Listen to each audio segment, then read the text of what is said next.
మంచినానోళ్ళ. అయితే ఇవాళ ఏమైందంటే మా అక్కకు నాకు చిన్నపాటి కేసులాటైంది. నన్ను కోపం చేయడానికి షాయిల కారప్పొడి కలుపుకొని తాగింది.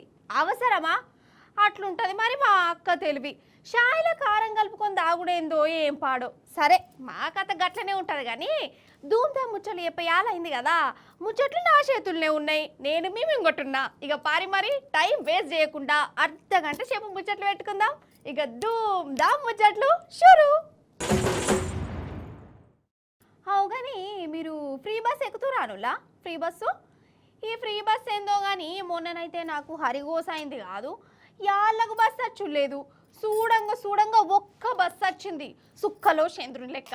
ఇక దాంట్లో దూక్కుంటా తొక్కుకుంటా లొల్లు పెట్టుకుంటే ఎక్కిరు. సీట్లు దొరకలేక నాకైతే. ఇక ఎక్కినాక సీటు కోసం లడాయి. కండక్టర్ సాబుతోని ఆధార్ కార్డుతోని లడాయి. ఇక డ్రైవర్ సాబుతోని ఇంకో లడాయి. నాకైతే హైబత్ అయింది ఆ బస్ ఎక్కినాక. గివ్వేం చూసిరు ఇంకా చాలా లొల్లులు అవుతున్నాయి. అగు చూడురే. ఫ్రీ బస్సు చిత్రాలు చెప్పుకుంటే రాత్రి రామాయణం అవుతుంది, చెప్పుకుంటే మహాభారతం అవుతుంది. మంచిగా తయారై బస్టాండ్కు పోయినోళ్ళు మళ్ళీ వాపస్ మరొచ్చే వరకు అపరిచితులు లెక్కనే మారిపోతురు. అసలు ఈ బస్సులను నమ్ముకొని ఇంటికి పోతామా ఓమా అని నమ్మకం కూడా లేకుంటైంది. మీరు కూడా చూస్తూనే ఉన్నారు కదా. అంతెందుకొల్లా ఈ ఈడ చూడురి, జగిత్యాల జిల్లా వెలగటూరు బస్టాండ్లో మంచిర్యాల బస్సు ఆగింది కదా. గంటల కమానం చూడంగా సుక్కోలే రాక వచ్చిందట బస్సు. కథమిగా యుద్ధానికి బయలుదేరినట్టే జనాలు ఎక్కిరు. అసలు బస్సులో నిలబెడనందుకు కూడా జాగలేదు. ప్యాసింజర్లు దిగుమంటే దిగులేదు. ఇంకో బస్సు అత్తదో రాదో బతుకు బస్టాండే అవుతుందని వాళ్ళ బాధ అల్లది. అందుకే ఇక డ్రైవరే సప్పు చేయక దిగిండు. నేను ఈ బస్సు నడపపో అని అలిగిండు. ఆగో అరే బందం ఎక్కినో లెక్కగా చక్కగా కాగిరి బిక్కున్నారు. అరే కింద పడి సత్త బిక్తారంటే విననే కొంచెం కూడా. 10 నిమిషాలు అయితే ఇంకో బస్సు వస్తుంది కదా. ఎందుకు అట్టుగా ఎగబడి ఎక్కుతారు? ఈ బస్సు ఇంకో బస్సు రాదా? ఇదే బస్సు కావాలన్నా? ఒక 10 నిమిషాలు అయితే ఇంకో బస్సులో కూర్చొని పోవచ్చు. గంతమంది ఎక్కినాక ఈ బస్సు ఎట్లా నడపాలి, బ్యాలెన్స్ ఎట్లా ఆపాలి, ఏమన్నా టక్కర్లు గిక్కర్లు అయితే ఎవరిది జిమ్మేదారని ఈయన బాధ. ఇక చెప్పురి కథ. అందుకే బస్సే నడపాని సప్పుజక రోడ్డు మీదకి వచ్చి గిట్ట నిల్చున్నాడు. ఎంత కట్టమో చూడు పాపం ఈయనది. ఇడ ప్యాసింజర్లది కూడా తప్పు పట్టేటట్టు లేదు. మునుపటి లెక్క యాళ్ళకు బస్సు వస్తలేవు. ఒక బస్సు పోతే పోని ఇంకో బస్సు నత్తదని కూడా లేనే లేదా. అందుకే వీళ్ళు గిట్ల ఎగబడ్డరు. కాదొల్లా ఫ్రీ బస్సు పెట్టిరు మంచిది కాదంటలేను. మరి గట్ల ఫ్రీ బస్సు పెట్టినందుకు జనాలు ఎక్కువ ఎక్కుతురని ఎరుకున్నదే నాయే. అసంటప్పుడు ఎక్కువ బస్సులన్న పెట్టాలే, బస్సులు పెట్టవలసింది పోయి ఉన్న బస్సులను తీసేసిరు. అందుకే గిట్ల అవస్థ. ఇక ఇంకో దిక్కు బస్సుల సీట్ల కోసం ఎసోంటి యుద్ధాలు జరుగుతాయో మీకు సపరేట్గా చెప్పవలసిన పని లేదు. మీరు చూస్తూనే ఉన్నారు. నాకు తెలిసి మీకు కూడా ఒక రోజు కాకుండా ఇంకో రోజు అన్న అనుభవం అయ్యే ఉంటది. ఫ్రీ అని పేరు పెట్టి ఊరికి పోతున్నామని నిమ్మలం లేకుండా లేనిపోని లడాయిలు పెట్టించినట్టు అయిందట కథ. ఐతారం వచ్చింది కదా. ఇక ఐతారం అంటే ప్రతి ఇంట్లో చికెనో మటనో ఉడకవలసిందే కదా. పోయిన వారమే మేము మటన్ తెచ్చుకున్నాం. మొన్న బుజారం నాడేమో కోడికూర అనుకున్నాం. అందుకే సప్పుజకి ఇప్పుడు చేపలు తెచ్చుకుంటాం. చికెన్లు మటన్లు తిని బాగా బోరు కొడుతుంది నాకైతే. కొర్రమట్టలు ఏ పాటు ఉన్నాయో రేటు మరి. రవ్వలు తెచ్చుకుని వండుకుందామంటే ముండ్లేనాయే. అయినా నేనేంది ఇప్పుడు మా ఇంటి చేపల కూర ముచ్చట చెప్తున్నా మీకు. అసలు చేపల చికెన్ ఎందుకు వచ్చిందబ్బా? యాదకొచ్చింది. ఏంటంటే ఒక కాడనొల్లా ఊరంతా పోటీలు వాడి మరి చేపల కూర వండుకున్నారు. ఎందుకంటారా? ఎందుకో కాదు, ఎట్లనో కూడా చెప్తా. మరి అట్లట్ల మీద బాజుకోదాం. అరేవా, మంచిగా పురుసతగా కాలు మీద కాలేసుకొని కూర్చున్నారు కదా వీళ్ళిద్దరు. ఏం జాతీయ అంతర్జాతీయ ముచ్చట్లు చెప్పుకుంటురో మరి. అంతల్ని ఆడికి దబ్బున లేచిరు. ఎందుకంటే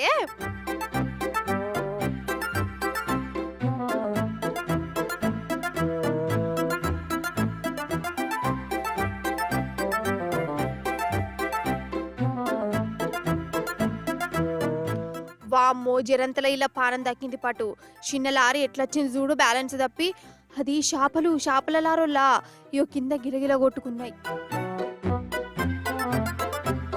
మరి గట్ల లారీ పడ్డప్పుడు డ్రైవర్ కాడికి పోయి మంచినీళ్ళు దాపిచ్చి ఏం సంగతి అంత మంచేనా, డాక్టర్ను విలవమంటవా అని మంచి చెడ్డ అరుచుకోవాలనా? ఊహో, ఇక చూడు యుద్ధంలో దునికినట్టే చేపల మీద పడ్డారు.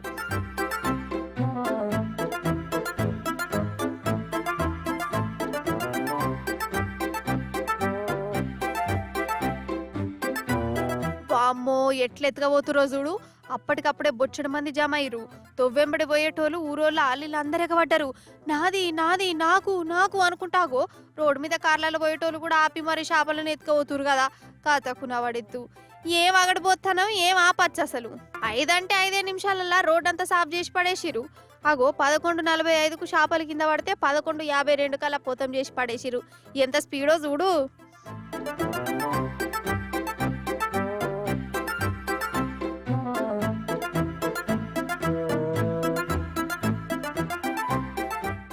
అదే చెత్త చెదారమో పడితే గట్ల సాఫ్ చేసిన ఇల్లు కాదు. ఏమనంటే కోపాలు బాగా వస్తాయి గాని పానం కంటే కూడా ఈ పుక్కట్లు వచ్చే వాటి మీద గంత పాయనం ఎందుకు కావచ్చు.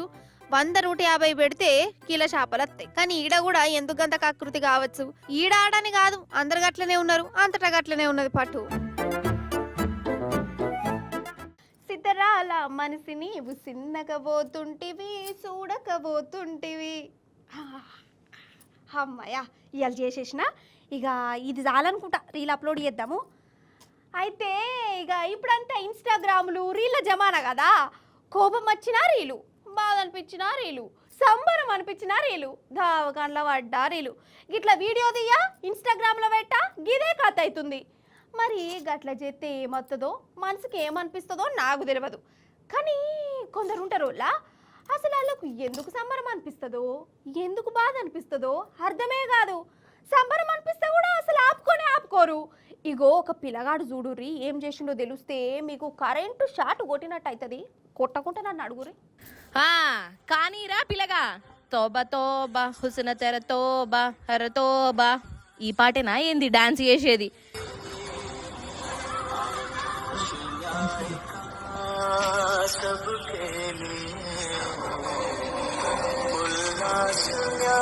ఏ గిన్నెల చిత్రం ఏమున్నదవ్వా అని అంటారా? వెనక చూడుండ్రి ఏమున్నదో. సెంటర్ జైలు అయితే వీని పేరు శివ. ఉత్తరప్రదేశ్ ఓడోళ్ళ ఎవరినో కొట్టిండంట. ఇక కేసు పడ్డది. ఏడాది జైలు శిక్ష వేసిర్రు. జైల్లోనే ఉన్నాడు. ఇగో ఇప్పుడు విడుదలైండు. ఇక జైలు నుంచి విడుదలైనందుకు ఆనందమా లేకుంటే గింతమంది పోలీసులు నాకు మంచిగా తిండి పెట్టి పెద్ద సెలబ్రిటీ లెక్క కావాలి కాసిర్రు అని కారడ్డమా నాకు తెలియదు. కానీ జైలు నుంచి బయటికి వెళ్ళంగానే ఇగో ఇట్లా నాట్యం చేసిండు. అగ చూడవు కాళ్ళు చేతులు ఎట్లా తిప్పుతాండో. నీ తిప్పుడుకు నా వాడెత్తు అంటే ఈడ కూడా ఇన్స్టాగ్రామ్లో రీల్ చేస్తాండా ఏంది? హాయ్ ఫ్రెండ్స్, ఈ జైల్లోనే చిప్పకూడు తిన్న ఫ్రెండ్స్, నా రీల్స్ చూసి ఫాలో కాండ్రి ఫ్రెండ్స్ అని అనుకుంటా జనాలకు సందేశాలు ఇస్తున్నాడు కావచ్చు. వీని శకల్ప అడగాను. అయితే పిల్లి కండ్లు మూసుకొని అమ్మయ్యా నన్నెవడు చూస్తలేడు అనుకుంటా గుట్ట పాలు తాగుతుందట. ఇక ఏదన్నా చిన్నపాటి సప్పుడైతే చాలు రయ్యమని ఉరుకుతుంది వెనక ముందు చూసుకోకుండా. అయితే పిల్లన వాళ్ళకి వారిపోతుంది. కానీ ఆంధ్రలో మందుబాబులకు కూడా గిదే గోసొచ్చింది కాదు. చిన్నపాటి అలికిడైతే చాలు లగెత్తురో అని ఉరుకుడు. ఈ ఉరుకుడు కథ ఏందో సుద్దురుగాని రారిమన్నా ఎంబటి. మొగులు మీద సప్పుడైంది. ఇక వీళ్ళు పీయూషను హుసేన్ బోల్ట్ను మిల్కా సింగ్ను ఆవహించుకొని లగెత్తురో అనుకుంటా పోటీలు పడుకుంటా మరి పారిపోతురు. ఏ పిల్లగా కింద పడతావు మెల్లగురుకు. ఇగో ఈయన బెల్ట్ పెట్టుకోలేదు అయ్యింది పాయింట్ను పట్టుకొని ఉరుకుతుండు. పాప మీద గోస పగోని కూడా రావద్దు. అయితే మన పక్క రాష్ట్రంలో ఉన్న అనంతపురంలోనొల్ల ఇల్లు మందుబాబులు ఊరవతల పురుసద్దుగా కూర్చొని మంచిగా గొంతు తడుపుకుంటున్నట. అంతల్లే మొగుల మీద ఎందుకో కన్నేసిరు. కథం యోగిట్ల రన్నింగ్ పోటీలు పెట్టుకురు. వీళ్ళు పోలీసు వాళ్ళని చూసో జీబు సప్పుడు ఈనో ఉరుకుతలేరు. డ్రోను చూసి భయపడిపోయి పారిపోతురు.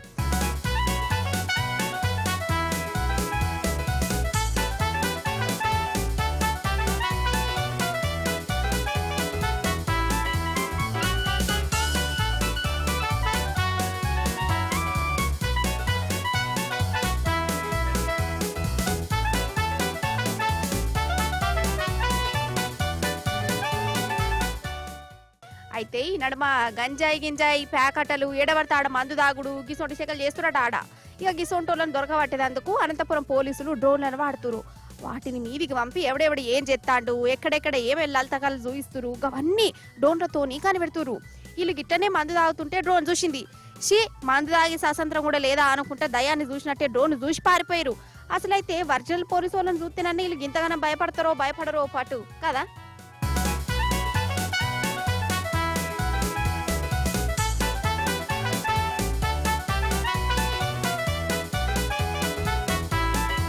ఏ మాట కామాటేనొల్లా పెళ్లి నాడు పెళ్లి కొడుకు పెళ్లి పిల్ల పరిస్థితి చూడాలే.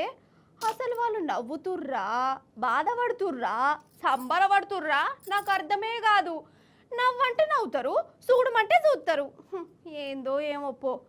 అవు కానీ నాకు ఈ పెళ్లి ముచ్చట ఎందుకు యాదకొచ్చిందబ్బా? మా ఇల్లే మర్చిపోతున్నాయితిని. యాదకొచ్చింది ఇప్పుడు.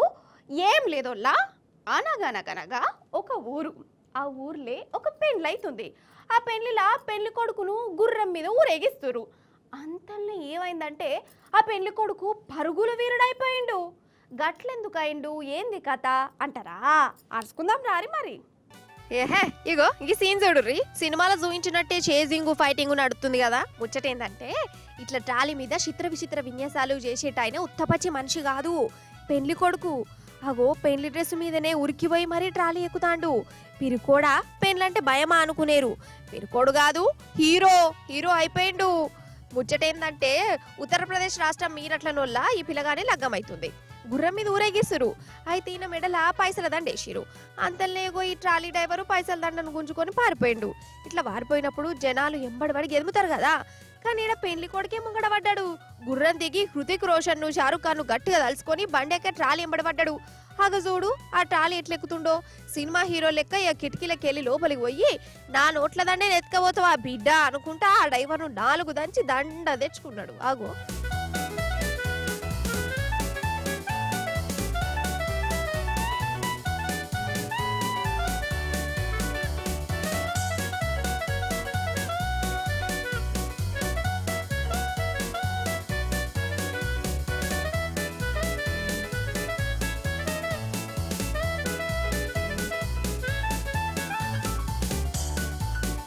నిజంగా పెళ్లి కొడుకంటే పెళ్లి కొడుకే పో. పెళ్లి నాడు ఎవరన్నా సిగ్గుపడతారు, మోమాటంగా చూస్తారు, దిక్కులు చూసుకుంటూ నిలబడతారు. కానీ ఈ మనిషి మాత్రం ధూమ్ సినిమాను చూయించిండు. ఇక ఈ హీరోయిజం చూసి పెళ్లి పిల్ల ఎంత దిల్కుష్ అవుతుందో. నా పెనిమిటి హీరో హీరో హీరో అనుకుంటా కదా. ఈ వెనకటంటే పెద్దోళ్ళు ఎట్లా చెప్తే అట్లా మన ఆడోళ్ళు తలకాయ ఊపి పెళ్ళిళ్ళు చేసుకునేటోళ్ళు.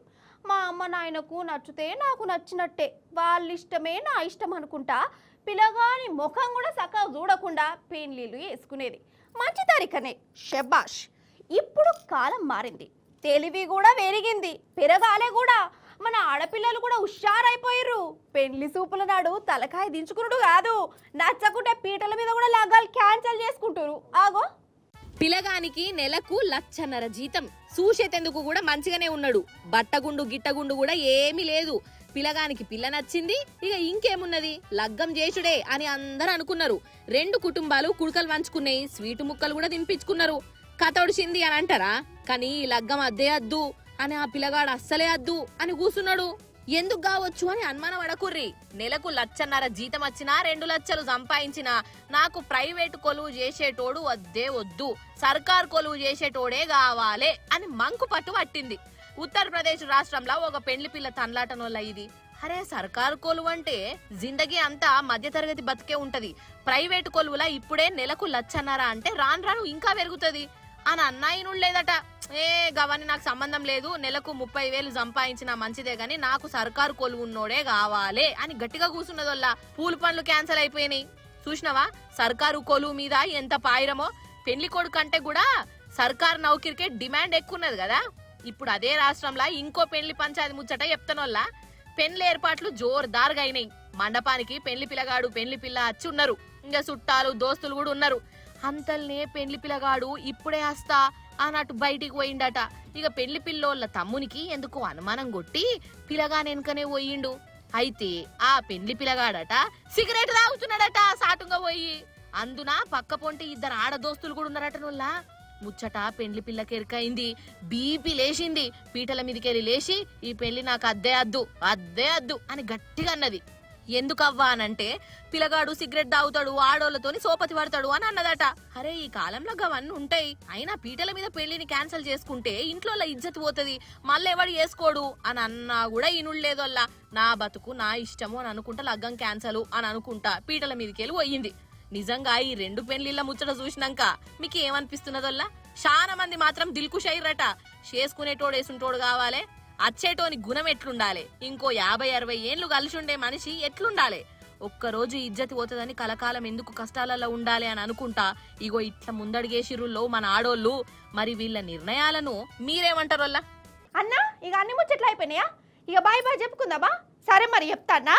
ఇక గివ్వులా ఇవాళ ధూమ్ దా ముచ్చట్లు మంచిగా ఉన్నాయి కదా, మస్తు చెప్పినా కదా. మళ్ళీ వచ్చినప్పుడు ఇంకిన్ని మంచి ముచ్చట్లు పట్టుకొస్తా. అప్పటిదాకా ఏం చేస్తారు, చూస్తూనే ఉండండి T news. Tata, bye bye, నమస్తే.